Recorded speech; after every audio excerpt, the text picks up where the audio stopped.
Wow, now there's audio. Hey guys, sorry about that. Well, let's start over with this again. The podcast is going to have audio. Thanks for that. Several good mornings and then no audio there. Now you can probably hear us or hear me. So, well, patch bays in audio world are a wonderful thing, but they can also cause no microphone audio. Good morning. So, probably not going to repeat everything there. Was just doing a rant on really picking whichever Bible is going to work best for you, and don't worry if the ESV is a little too intense. Go ahead and pick whichever one is easiest or best for you to read, and you'll actually read. I have friends who preach and teach out of the NIV, out of the NLT. Just grab the one that's actually going to work. So go for you guys. All right, well, let's do this. Hebrews 11, 17 to 40 in the English Standard Version. By faith, Abraham, when he was tested, offered up Isaac, and he who had received the promises was in the act of offering up his only son, of whom it was said, "Through Isaac shall your offspring be named." He considered that God was able even to raise him from the dead, from which, figuratively speaking, he did receive him back. By faith, Isaac invoked future blessings on Jacob and Esau. By faith, Jacob, when dying, blessed each of the sons of Joseph, bowing in worship over the head of his staff. By faith, Joseph, at the end of his life, made mention of the exodus of the Israelites and gave directions concerning his bones. By faith, Moses, when he was born, was hidden for 3 months by his parents, because they saw that the child was beautiful, and they were not afraid of the king's edict. By faith, Moses, when he was grown up, refused to be called the son of Pharaoh's daughter, choosing rather to be mistreated with the people of God than to enjoy the fleeting pleasures of sin. He considered the reproach of Christ greater wealth than the treasures of Egypt, for he was looking to the reward. By faith he left Egypt, not being afraid of the anger of the king, for he endured as seeing him who is invisible. By faith he kept the Passover and sprinkled the blood, so that the destroyer of the firstborn might not touch them. By faith the people crossed the Red Sea as on dry land, but the Egyptians, when they attempted to do the same, were drowned. By faith the walls of Jericho fell down after they had been encircled for 7 days. By faith Rahab the prostitute did not perish with those who were disobedient, because she had given a friendly welcome to the spies.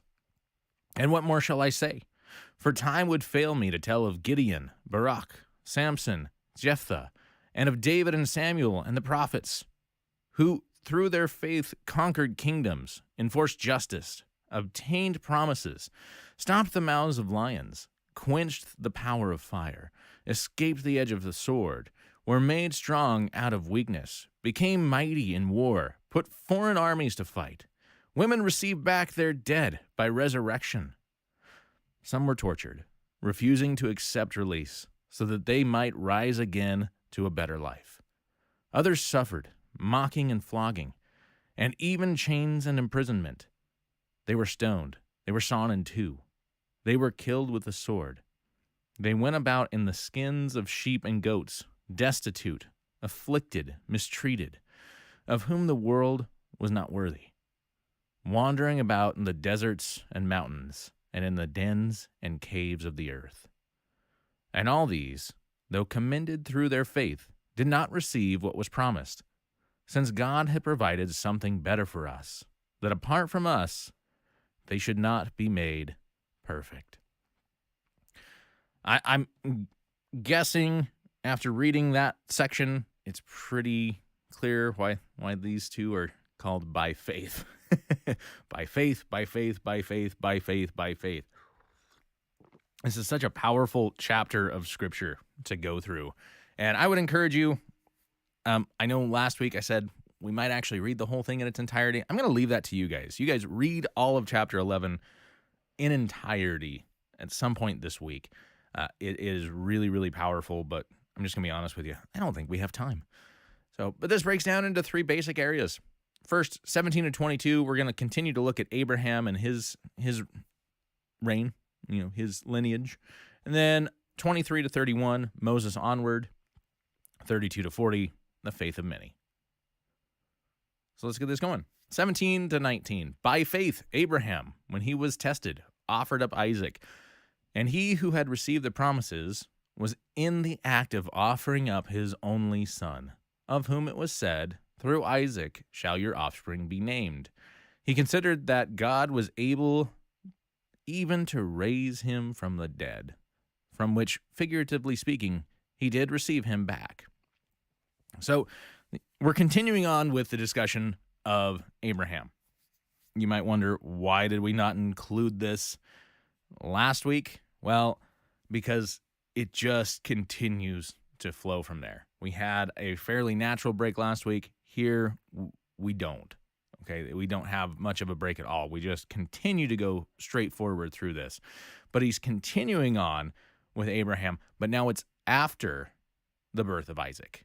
Okay, so before, last week we were looking at prior to the birth of Isaac and leading up to the birth of Isaac. Now, we're after the birth of Isaac and moving forward from this. So, Abraham and Sarah, their faith prevailed. God gave them their son, and going forward. Now, what's being discussed here is discussed in Genesis chapter 22. We'll see that in the first 8 verses. Let's hit it.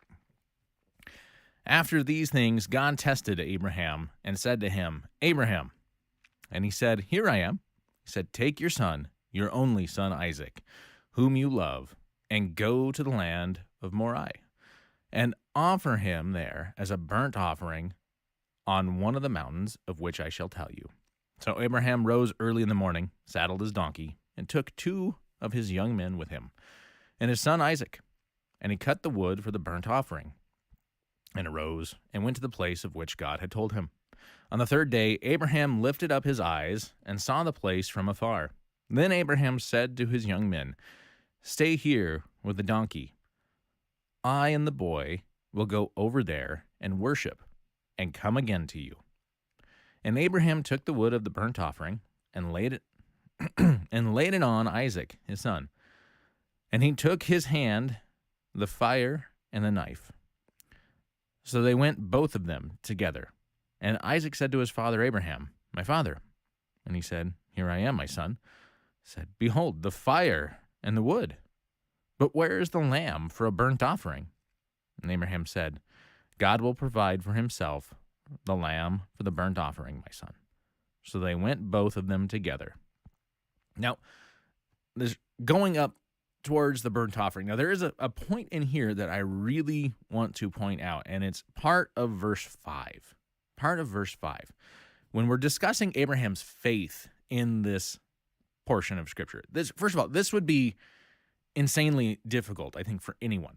Now, we did talk about how Abraham had another son, but this is his only son with Sarah. And this is the son that all of the promises and the covenant were made, right? So this is where it all sits. Now, God's saying, go and offer up this sacrifice.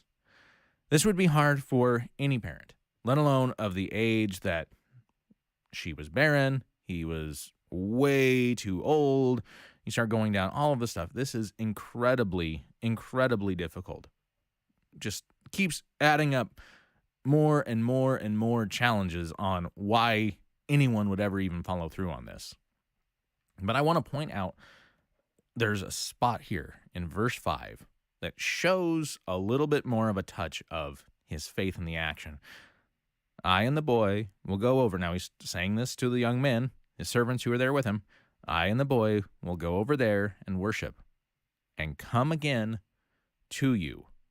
When he tells his helpers that are there with him, stay here and wait, we're going to go and we'll come back. He is trusting because God made a promise. God made a promise to him that through this son, when the whole world be blessed, that there would be a nation of nations. The people would be greater than the stars in the heavens and the sands on the seashore, right? So he's trusting, saying, if that's true, these can't work together. And so if God is asking me to do this, he'll bring him back to life. Either God will provide a lamb, as we see here in Genesis, or he will bring him back from the dead. Now, this account is covered a lot. This is a major account throughout Jewish history and Jewish writings and literature and their understandings and the way they viewed the world. It just is. Now, it's all over tons of things, including multiple places throughout the Apocrypha. But in the Bible, this is probably the best area where you're going to find this. Okay. Now, I wanted to touch on his faith here in verse 5. The only other thing here that we really need to truly point out is when it says only son, and again, we already know he wasn't his only son. He had another son, but it was his only son with Sarah, whom the covenantal promises were made. Now, here, and again, I'm pointing this out just because it's really, really interesting. I've made a point in all of these now 16 lessons to point out that the author pulls things from the Septuagint, the Greek translations of the Hebrew Scriptures. This is one of the very, very few places where he does not do that. He pulls this from the Hebrew Scriptures and not from the Septuagint. This only son, the translation to this for the Septuagint is beloved son. But the original Hebrew was only son. So this is one of those things that it's the author's doing this to make a point. The author's doing this to absolutely just make a point. This was the only son that could bring about the promises. Now, it also says through Isaac you shall your offspring be named. That comes from Genesis 21:12. But God said to Abraham, be not displeased because of the boy and because of your slave woman. Whatever Sarah says to you, do as she tells you. For through Isaac shall your offspring be named. Now let's continue on. 20 to 22. By faith, Isaac invoked future blessings on Jacob and Esau. Okay. By faith, Jacob, when dying, blessed each of the sons of Joseph, bowing in worship over the head of his staff.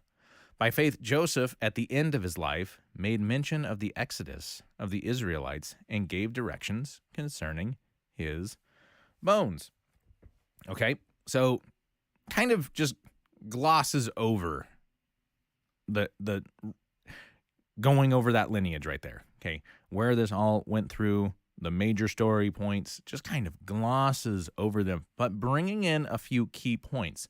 Now, when I say he brings in a few key points, he also neglects at least one glaring point that I think a lot of people would say. When we go over this and you say, by faith, Isaac invoked future blessings on Jacob and Esau.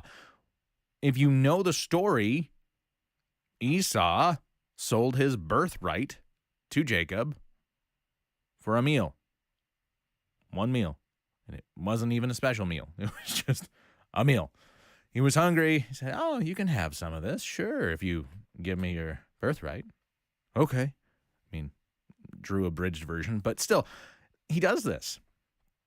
Now, you can see that later in Genesis 27. Well, you see earlier, I suppose. We'll see that later in chapter 12 here. He does bring it up, so he doesn't completely neglect it. So the next chapter, he brings it up. But right here, he's not bringing that in to play. He's just saying Isaac invoked future blessings on both Jacob and Esau. If you want to look into that, we have lots of scripture we're going through, so I'm going to leave that one to you. That portion is in Genesis chapter 27. It's verses 27 to 40, if you want to look into that. But Jacob then blesses the sons of Joseph. You see that in Genesis chapter 48. Just read the entire chapter. It's all over that. And then Joseph mentions the Exodus by faith. And this one I do kind of want to look at a little bit. Let's look at Genesis chapter 50, verses 24 and 25. And Joseph said to his brothers, I am about to die, but God will visit you and bring you up out of this land to the land that he swore to Abraham, to Isaac, and to Jacob. Then Joseph made the sons of Israel swear, saying, God will surely visit you, and you shall carry up my bones from here. Now, we're doing this one and not the other ones for a reason. I think it's a little bit more important to the narrative of what's going on here. Not saying that any of them are not important. If they weren't important, they probably wouldn't be mentioned. But as going through this, this is the one that I felt we needed to spend a little extra time on. So we're doing that. This reminder of what God spoke to Abraham. This made mention. Not even going to try to say this in the Greek. I had to play it several times trying to hear it, and I'm just not going to be able to get it. But what it means is remembered. It's to remember or has remembered. It is thinking, and it is mention, so it is to make mention of. But we're making mention because we have remembered. It's not just something that, by the way, here you go. No, it is I am remembering something of the past, so I'm making mention of this. It's a remembering thing. The text here is indicating more than just a simple mentioning of it, but that he was remembering and making sure that this wasn't forgotten going forward. Let's take a look at Genesis 15:13-16. Then the Lord said to Abram, because this was before his name changed to Abraham, know for certain that your offspring will be sojourners in a land that is not theirs, and will be servants there, and they will be afflicted for 400 years. Makes you wonder, how long were they in Egypt? Okay, they will be afflicted for 400 years, but I will bring judgment on the nation that they serve, and afterward they shall come out with great possessions. As for you, you shall go to your fathers in peace. You shall be buried in a good old age, and they shall come back here in the 4th generation, for the iniquity of the Amorites is not yet complete.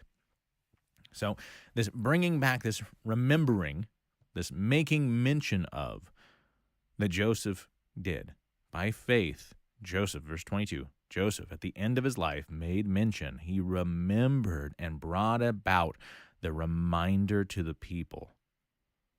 And he made mention of the exodus of the Israelites and gave directions concerning his bones.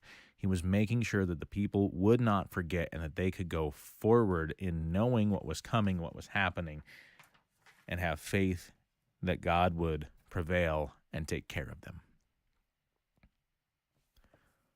23. By faith, Moses. So we've moved on. We're past that direct lineage. Now, remember last week I told you there were 2 of the big, main, major players in Jewish faith coming forward, right? If you're looking backwards in the faith, there's a lot of big players. There are 2 major players. First of all, we had Abraham, Father Abraham. The second one, Moses. Moses wrote the first 5 books in the Bible. He's a rather big player. When they talk about the law, if you read through the scriptures, they'll say the law of Moses, because God gave it to Moses, and Moses then passed it to the people. Moses is a huge powerhouse player. That's why the author most likely went from Abraham, slightly skimmed through, and then hits Moses hard. Had a good chunk on Abraham, skimmed, good chunk on Moses, because those are the 2 big talking point players. Not to say that those other people weren't big players. They were, but they're not the big talking point players, okay? These 2 are the big talking point players in the Jewish faith, especially the Jewish faith of the Old Testament. So, by faith, Moses, when he was born, was hidden for 3 months by his parents because they saw that the child was beautiful, and they were not afraid of the king's edict. Point out here, Moses is an infant, 3-month-old at the end of this. He had no choice in whether or not he was being hidden or not. This faith right here, the starting portion of the faith journey with Moses, is actually his parents, his family. And we can take a look at this in Exodus chapter 2, verses 1 and 2. Now a man from the house of Levi went and took as his wife a Levite woman. The woman conceived and bore a son, and when she saw that he was a fine child, she hid him there 3 months, or she hid him 3 months. Okay. Now, you might notice that there's a slight difference here. In Exodus, we see that he was a fine child, which is also kind of an interesting translation for that. But then in Hebrews, he was beautiful. Well, the Hebrew term that's actually used here covers it means it was good. If you want to know just a direct meaning, it means it was good, a good child. But it has a lot, it stretches really wide. It has a lot of connotations. It has a very wide and broad meaning, and it just depends on what it is. And when you're talking about a baby, oh, it's a cute baby. Are there bad babies? I mean, there might be colicky babies, but I still don't even know if a colicky baby is a bad baby. They're not what are they doing? They're living. That's a good baby. So I mean, you kind of they're inferring something a little bit into this, and it makes sense. It was a lovely child. I can't let this child go. There's something special about this child. I can't let this one go. And so they weren't afraid, and so the faith journey of Moses started with his parents. The king's edict and mandate was very direct. So the Egyptians were getting to the point of bordering on being overrun by the slave population of Hebrews. And that's a problem, because as soon as those who are the underlings realize that they outpower the overlings, you get problems. So they put out a mandate. This is easy enough to fix. Kill all the baby boys.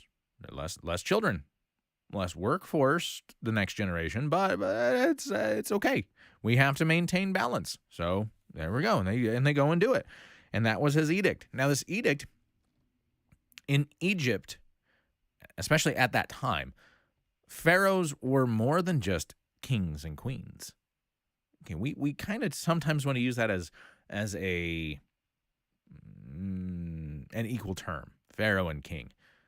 A pharaoh was considered a deity on earth. They were a god. So to disobey the pharaoh is a lot worse than to disobey a king. So when this edict came out, if you disobeyed this, you most likely received the same punishment. They would make it as painful as possible. In fact, if they didn't kill you, they would probably kill all of your children, everyone you loved, those who lived next to you, and they might even maim you and then burn out your eyes so that you are now a beggar on the street for the rest of your life. I mean, there's so many different things. That saying that there's things worse than death, that's a possibility. But they would likely just kill you unless they were trying to make a massive, massive point. So just getting that out there. But let's take a look at this.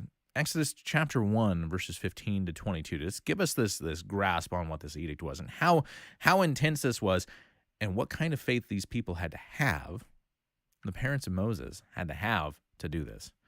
Then the king of Egypt said to the Hebrew midwives, one of whom was named Shiphrah. Sorry. It's always a tough one for me. Shiphrah. And the other Puah. When you serve as midwife to the Hebrew women and see them on the birth stool, if it is a son, you shall kill them. But if it is a daughter, she shall live. But the midwives feared God and did not do as the Egyptian king commanded them, but let the male children live. So the king of Egypt called the midwives and said to them, why have you done this? And let the male children live. The midwives said to Pharaoh, because the Hebrew women are not like the Egyptian women, for they are vigorous and give birth before the midwife comes to them. So God dealt with the midwives. And the people multiplied. So I'm rereading that, making sure that dyslexia isn't hitting again. But so God dealt well. It did. God dealt well with the midwives, and the people multiplied and grew very strong. And because the midwives feared God, he gave them families. Then Pharaoh commanded all his people, every son that is born to the Hebrews you shall cast into the Nile, but you shall let every daughter live. So the midwives kind of found a loophole. Well, they were born before we could even get there. What were we supposed to do? They found a loophole. And so the Pharaoh put out this edict is even broader to everyone. Any babies that are male, you are to throw them into the Nile. So he puts every person there on that. So this was a rather big thing. The first act of faith, Moses' parents. Okay, moving on, 24 to 26. By faith, Moses, when he was grown up, because if you know the story, he was taken, put in a reed basket, sent down. Pharaoh's daughter found him, called him Moses. He lived in the palace as if he was a son of the Pharaoh's daughter. Grew up kind of like royalty going on, but then seeing the plight of his actual people, God was impressing on his heart, and he just couldn't take it. Okay, so by faith, Moses, when he was grown up, refused to be called the son of Pharaoh's daughter, choosing rather to be mistreated with the people of God than to enjoy the fleeting pleasures of sin. He considered the reproach of Christ greater wealth than the treasures of Egypt, for he was looking to the reward. So the author spends a little bit more time on Moses' decision as an adult, because we're talking about Moses. He still wanted to point out, and I think it is a great thing to point out, our faith and our decisions impacts those around us, especially our children. Okay, so we need to make sure that we are showing a good, strong, steady faith and trusting God, because our decisions can have real-world impacts on our children and on those around us, and not just right now, but also going forward. If Moses' parents had allowed for what was supposed to happen, there wouldn't be the story of Moses. Okay, so this has real-world implications. There are actual physical, tangible things that happen when we live out our faith. So we need to live out our faith because real things happen. But then he shifts gears and starts pointing forward to beyond his parents' faith, showing again, look, think about your children, talking to the readers of this letter, right? Think about your children and what impacts you're going to make on them by continuing in faith. But then let's also just look at you as a person and stepping out and doing this. Moses, when he was grown up, refused to be called the son of Pharaoh. So he spends more time and energy on Moses' actual decision because it's a bigger player. I'm not saying it's a bigger player because, if he had died, there wouldn't have been a Moses. So it was very important that they had faith and held strong. But then the things that happened through Moses because Moses was faithful and Moses pushed through and pushed forward. Moses was listening to the call of God on his life and going on with this. So he spends more time on that decision, saying he would refusing to be known as the son of Pharaoh's daughter, protecting his people and choosing to be mistreated with them rather than live in luxury, the life of royalty. I just kind of want to point out, living a good life, living well, this is not a sin. That is not a sin to live well. But what's being pointed out here is choosing to ignore the mistreatment of others so that you can live in luxury and overabundance. Kind of is. And I mean, we can just pull the kind of out of there. It is. If you're seeing people struggling and suffering around you and you are doing super, super well, that might be a problem. You might need to check yourself. Check your heart on this. Let's take a look at Exodus 2, verses 11 to 15.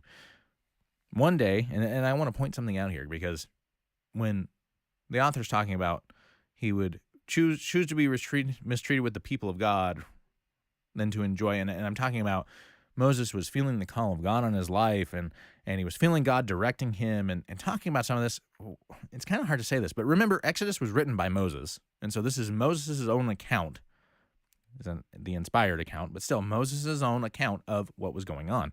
So one day, this is chapter 2, 11, 15. One day, when Moses had grown up, he went out to his people. Key point here. He went out to his people and looked on their burdens. And he saw an Egyptian beating a Hebrew. Again, one of his people. His people. He was aware. He looked this way and that, and seeing no one, he struck down the Egyptian and hid him in the sand. When he went out the next day, behold, 2 Hebrews were struggling together. And he said to the man in the wrong, Why do you strike your companion? And he answered, Who made you a prince and a judge over us? Do you mean to kill me as you killed the Egyptian? Then Moses was afraid and thought, Surely the thing is known. When Pharaoh heard of it, he sought to kill Moses. But Moses fled from Pharaoh and stayed in the land of Midian. And he sat down by a well. As much as I enjoy and I really kind of love the movie The Prince of Egypt, it doesn't necessarily completely correlate. In that movie, Moses was beloved. They kept trying to call him back. Everything was good and hunky-dory, happy, happy, happy. We see here in verse 15 of Exodus 2, when Pharaoh heard of it, he sought to kill Moses. He wanted him dead for what had happened. However, we're going to continue with the actual narrative that we're working with here. The author does this amazing thing. He links the suffering of the Hebrews in the land of Egypt to the suffering of Christ. We see that with the word reproach. Okay, he's linking the suffering of Christ with the suffering of the Hebrew people in Egypt, indicating that it is better to suffer for being with and for God than to have short-lived earthly pleasures. This brings back to mind the earlier point, and being pointed out, the reader's own suffering for Christ in chapter 10. In fact, let's go back. The author had already pointed this out. You guys have already suffered. You've already gone through so much of this stuff. Now he's pointing and bringing back to mind, Moses chose. See, this is why this is such a deep book and such a well-written theological piece and mini sermon. In fact, if you go through some commentaries, they count this as a sermon. And some of the commentaries just straight up say, the preacher says. I get it. I can see why, because this letter is very sermon-esque. And this makes a lot of sense. He says, the way this is put together. Let's look. Hebrews 10, 32 to 34. But recall the former days when, after you were enlightened, meaning recognize that Jesus was the Messiah, you endured a hard struggle with suffering, sometimes being publicly exposed to reproach and affliction. Wow. Reproach and reproach. Maybe there's a reason for this. All right. Publicly exposed to reproach and affliction, and sometimes being partners with those so treated. For you had compassion on those in prison, and you joyfully accepted the plundering of your property, since you knew that you yourselves had a better possession and an abiding one. This is quite the linking. And if you're going through this and you're hearing this at one point, one time being read straight through, this stuff is going to start hitting you. Yeah, we've gone through all this. Yeah, see, we're in the right for wanting to leave. We've gone through, we've suffered enough. Man, God, we have suffered enough. Well, what about this person of faith and this person of faith and this person of faith and this person of faith? Now, what about Moses? Moses, who the whole law that you're trying to go back to, they were trying to leave Christianity. They were trying to leave Jesus to go back to the old way of Judaism. And the author here is making a great point, an amazing point. You're trying to go back to the law of Moses. Moses himself. And that's why I love that he wrote this in there in verse 26. Moses himself considered the reproach of Christ greater wealth than the treasures of Egypt, for he was looking to the reward. Why would you go back to the laws and the ways of Moses when Moses himself was looking forward to Jesus? Why go back? This doesn't make sense. You shouldn't be doing this. He's making amazing points and connections here. 27 and 28. By faith, he left Egypt, not being afraid of the anger of the king. Well, hold up. I think some of you probably caught this. Not being afraid. I think that's a little bit different than Exodus 2, verse 14. He answered, "Who made you a prince and a judge over us? Do you mean to kill me as you killed the Egyptian?" Then Moses was afraid. In Moses' own word, because remember, Exodus is written by Moses. Moses' own word, he was afraid. So is the author here just straight up lying? Is this a point of disconnect completely? Or is the author trying to make a point? And I think that the author here is trying to make a point, because the author is very well read into the scriptures, knows this, but is making a point. It's not necessarily saying that he's didn't have fear at all, but rather was focused on the faith in God and trusting God. By faith he left Egypt, not being afraid. I think this is actually kind of an awkward translation. I think this is really meant to be more of a not focusing on the fear and anger of the king. For he endured as seeing him who is invisible, seeing God, going towards God, wanting to be with God. By faith, changes gears here, by faith, he, still Moses, kept the Passover, which is a major, major portion throughout Jewish history. And it's celebrations, and it does all sorts of different stuff. The Passover is a major piece in the Jewish faith. By faith, he kept the Passover and sprinkled the blood of the lamb, the perfect and spotless lamb, like Jesus, again, pointing to the connection points of Jesus, so that the destroyer, the angel of death that went through and killed every firstborn, including the cattle, might not touch them. Might not touch them. Now, let's go back to 27. Left Egypt. Now, considering this is written and how well-versed the author is, and this is written before and talked about before the Passover, chances are this is regarding leaving and going to Midian.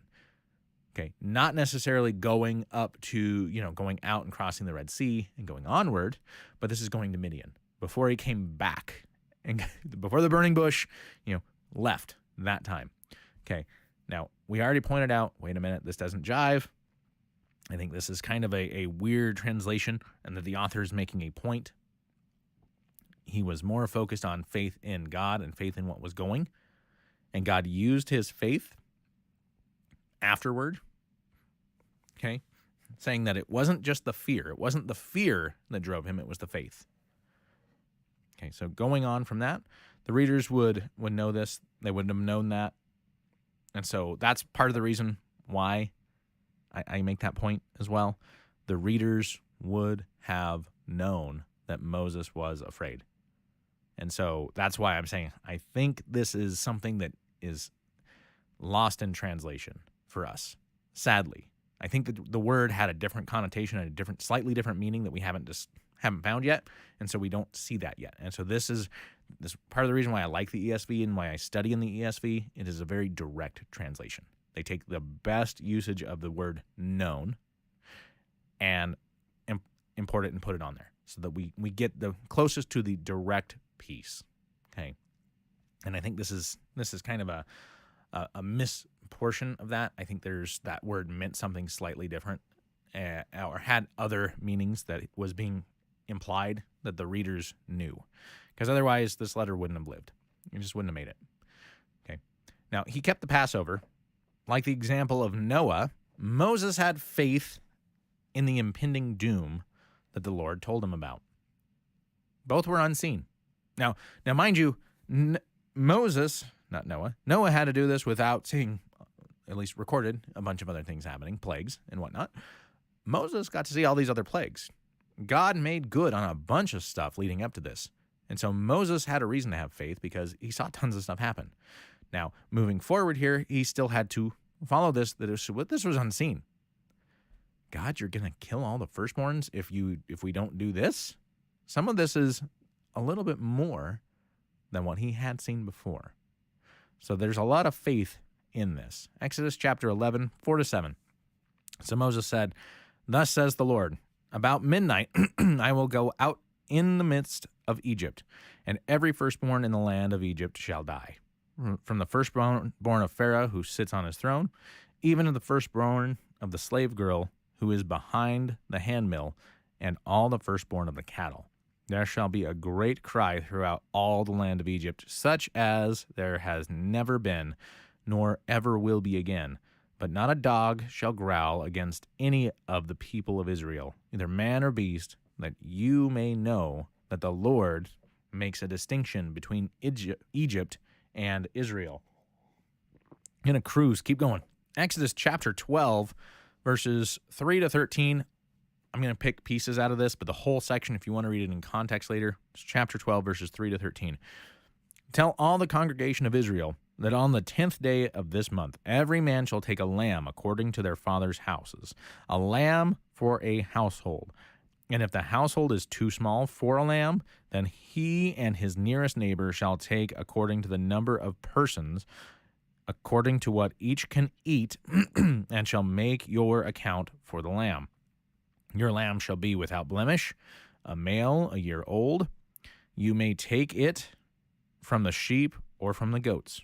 You shall keep it until the 14th day of this month, when the whole assembly of the congregation of Israel shall kill their lambs at twilight. Then they shall take some of the blood and put it on 2 doorposts and the lintel of the house in which they eat it. They shall eat the flesh that night, roasted on the fire with unleavened bread and bitter herbs. They shall eat it." We're going to skip a bit here, go to verse 12. "For I will pass through the land of Egypt that night, and I will strike." And this is not Moses talking, okay? "For I will pass through the land of Egypt that night, and I will strike all the firstborn in the land of Egypt, both man and beast, and on all the gods of Egypt I will execute judgments. I am the Lord. The blood shall be a sign for you on the houses where you are, and when I see the blood, I will pass over you, and no plague will befall you to destroy you when I strike the land of Egypt." Okay, so this was a major faith move to trust that God's going to go through and do this, so we need to do this, and to follow through in that. 29 to 31. "By faith, the people crossed the Red Sea as on dry land, but the Egyptians, when they attempted to do the same, were drowned. By faith, the walls of Jericho fell down after they had been encircled for 7 days. By faith, Rahab the prostitute did not perish with those who were disobedient, because she had given a friendly welcome to the spies." Author turns and points to having faith bringing victories, not just unpleasantries and all of this stuff happening. Okay, yeah, he got to live, and he got to suffer, and he chose reproach, and he chose this and that over this, and because their mind is going to go straight to wandering in the wilderness. That wasn't fun. They kept saying, "We want to go back. It would have been better for us to just stay in Egypt." There was a lot of grumbles and complaining. So the author turns to some of the victories and bringing out the good points of faith, bringing here. Although there are hardships and tough times, the Lord does bring victories into the lives of his people. He doesn't just let us struggle through bad all the time, but we have to have faith and trust God that he's doing what is needed to be done. So he points to several things. First of all, the Red Sea. Exodus 14, 26 to 28. We're kind of running a little low on time. We still got a little ways to go. So look that one up on your own. I think most people are familiar with the story of crossing the Red Sea. That's Exodus 14, 26 to 28. The walls of Jericho, that's in Joshua 6, 15 to 21. Let's at least take some snippets of that. 15. "On the 7th day, they rose early at the dawn of day and marched around the city in the same manner 7 times. It was only on that day that they marched around the city 7 times. And at the 7th time, when the priests had blown the trumpets, Joshua said to the people, 'Shout, for the Lord has given you the city and all that is within it shall be devoted to the Lord for destruction. Only Rahab the prostitute and all who are with her in her house shall live, because she hid the messengers whom we sent.'" Skip to 20. "So the people shouted, and the trumpets were blown, And as soon as the people heard the sound of the trumpet, the people shouted a great shout, and the wall fell down, so that the people went up into the city, every man straight before him, and they captured the city.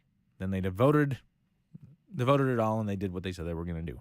Okay, moving on. Rahab was already part of this. Joshua 6:17, which we kind of looked at already. And the city and all those within it shall be devoted to the Lord. Only Rahab the prostitute and all who are with her in her house shall live, because she hid the messengers whom we sent. Okay, so there's Rahab wasn't even Jewish, but she hid the people. Okay, she said, we've heard stories, we know this stuff, we know God is true. She had faith. Said, if God's bringing you here and he's going to do this stuff, just save my family. And bam, there you go. She had faith. Yep. All right, moving on, 32 to 40. So 32 to 34. And what more shall I say? Which I think that's a good line right there. Just straight and direct. What more shall I say? I've already gone over so much. For time would fail me to tell of Gideon, Barak, Samson, Jephthah, and David and Samuel and the prophets, who through faith conquered kingdoms, enforced justice, obtained promises, stopped the mouths of lions, quenched the power of fire, escaped the edge of the sword, were made strong out of weakness, became mighty in war, put foreign armies to fight. There's so much there. He starts just essentially name dropping. 4 judges, Gideon, Barak, Samson, and Jephthah, King David, and the prophet Samuel, who was a judge himself as well. So technically 5 judges, but still the prophet Samuel. All of these would bring stories to mind of the readers. You can take a look. You can go for yourself. Judges chapters 4 through 8 and 11 to 16. 1 Samuel chapters 1 to 25. You can read lots of reading in here to go over some of the stuff to bring up into the mind what was going through their minds. So check out Judges and 1 Samuel for that. The author discusses the good that comes from faith as a nation. It's not just an individual faith. See, we in our Western society, in our Western world, where we think everything is about us, it's my faith that does for me. My faith is personal. Okay, well, while I would say maybe salvation, I think salvation is very intimate and very personal. You know, I can't have my kids saved just because I have faith in God. They have to have faith in God. So in that regard, it is incredibly personal. But I think we miss the concept sometimes where we also see that God sees this as a community. It's not just a one-person thing. God points out and complains to, if you look in Revelation, talking to different churches and some of the struggles they had as a community and what they were doing as a community. You start looking at all of the different things throughout. God looks at communities and entire groups of people, not just the individual. So some things are based on the group, the large, some things are based on the individual. Okay, so it's important how we act as a community, how we act as an individual church for whatever church body you're in, and how we act as just Christians in general. We are the light in the world. We are the salt of the earth. We should be enhancing things, not detracting from things. We should be making things better. We should be going and moving things in the direction that God would have. So if you're wondering, what would that be? Well, first of all, I would say read your Bible. Second of all, I'd say pray about it. I think there's a lot of things on earth that it's fairly obvious the direction we should be going, and a lot of times we're not. But in other times, there's a lot more nuance. And I would say read your Bible, pray heavily on that, and ask God for guidance. And then seek wise counsel. Talk to people who are as strong, if not stronger, in their faith and their walk with Jesus. And get people who are part of the faith walk, they're Christians, but that might have slightly differing views. I think it's a good thing and it's a beautiful thing to grab people who are all part of Christianity, but view it in slightly different ways and discuss your ideas and see and get your wise counsel from a broader base rather than just people who see the same things that you see. and think things the exact same way that you think them. Broaden out your base a little bit. Okay, broaden out your base just a little bit. Now, there's different things that you can see. You can see stop the mouths of lions, quench the power of fire. Some of these bring to mind maybe, the lion's den. Let's see here. You got the three amigos going into the furnace. There's several different things that are coming to mind with this, but there's also things where, like, Samson went down in Judges chapter 14, verses 5 and 6. Samson went down and came back, and he had torn a lion into pieces as one tears at a young goat. Okay. So, I mean, there's so many different things that this would bring into mind for the readers. Okay. Let's continue on. 35 to 38. 35 to 38. Women receive back their dead by resurrection. We're going to pause right there. Excuse me.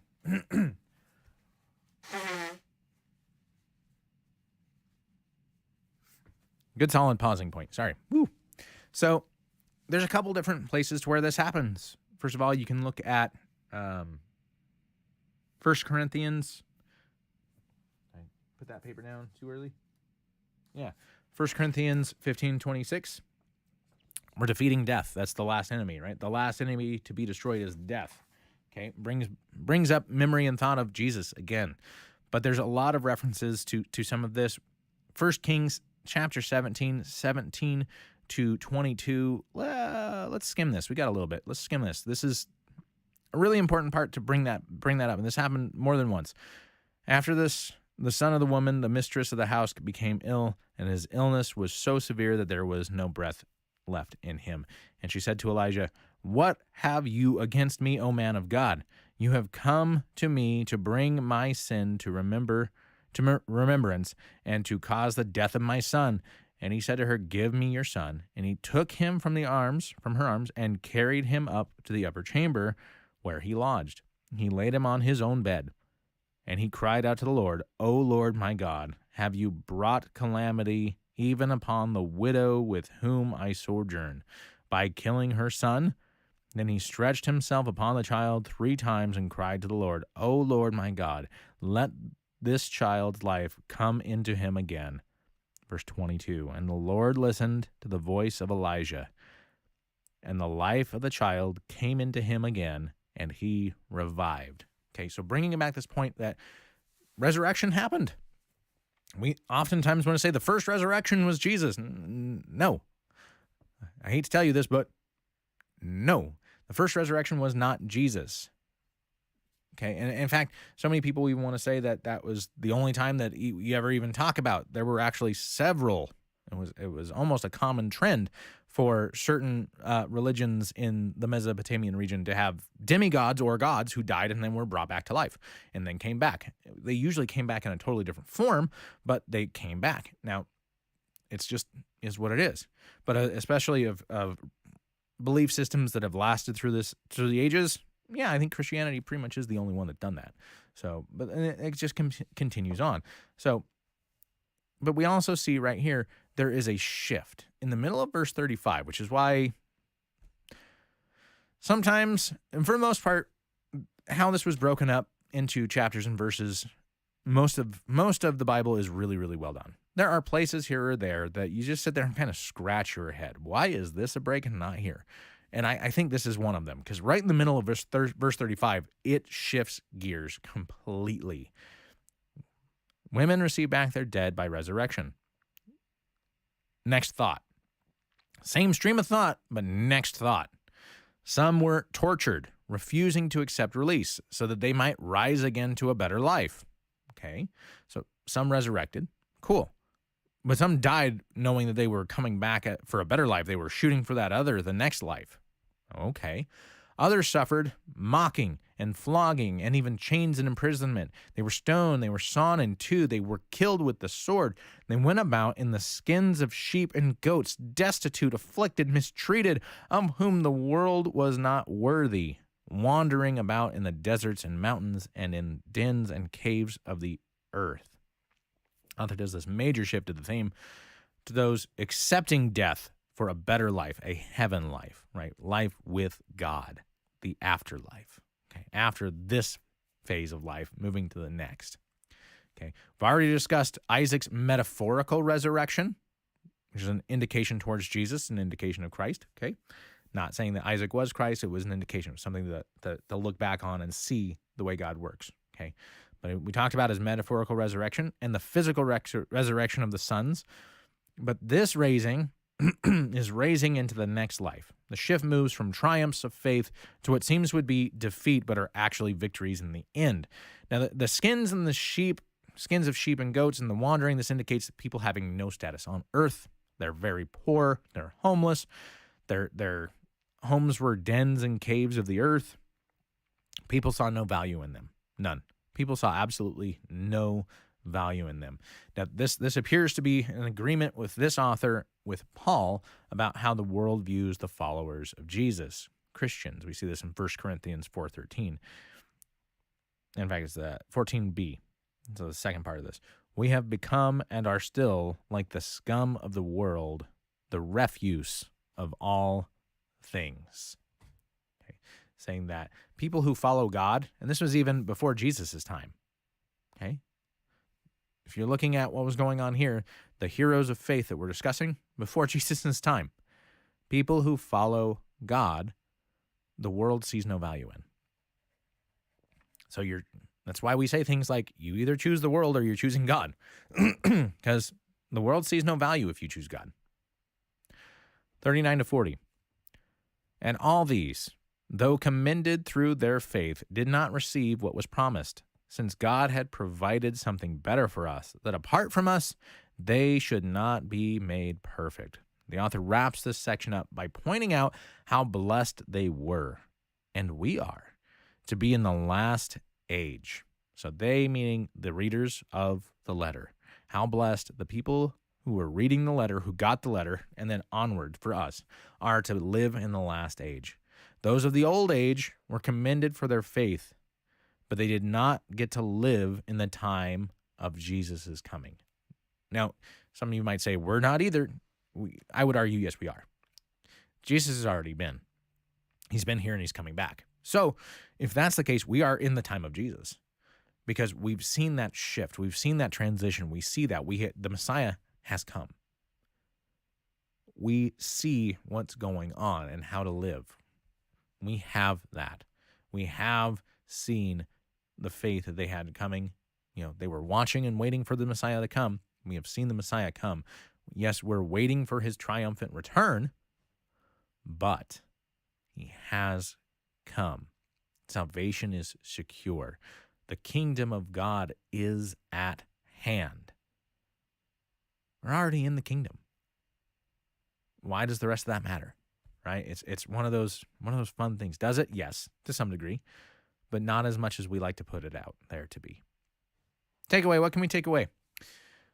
First two are the same as last week. Faith is our assurance of things hoped for, or the reality of them, in that it is our participation with God and his plan for our lives and for all creation. Faith is the key and the primary step of working with God. There are many wonderful examples of great faith throughout the scriptures, both male and female, some of which show that their faith wavered at times. Now, there were a great many who lived in faith of God and the coming Messiah that never got to see Jesus and were never able to experience the wondrous changes and blessings that he brought about, at least not here on earth. We are surrounded by such a great cloud of witnesses, and we'll see that next time. But we are surrounded by such a great cloud of witnesses of faith. Those from long before Jesus is coming, those from his time here, and those after he ascended into heaven, like us. Remember that even in the toughest times, keep your eyes focused on Jesus. Father God, thank you so much for today. Thank you for your word, these great examples of faith that we can look towards and we can walk with. God, just thank you for them, their lives, their example. I thank you for those who are here doing this study with us. God, that we have an opportunity to be an example to those around us as well. God, so I just ask that you be with us, you guide us, you give us the courage and the strength to do what it is that you're calling us to do each and every day. And to trust that even when we waver and when we fall and when we fail, that your plan will still succeed. We ask these things in your Son's name. Amen. Thank you guys so much for joining me, and I hope you got something out of it. We will see you guys next time. Have a great rest of your weekend. Hope you had a fantastic Thanksgiving. God bless you guys. Bye-bye.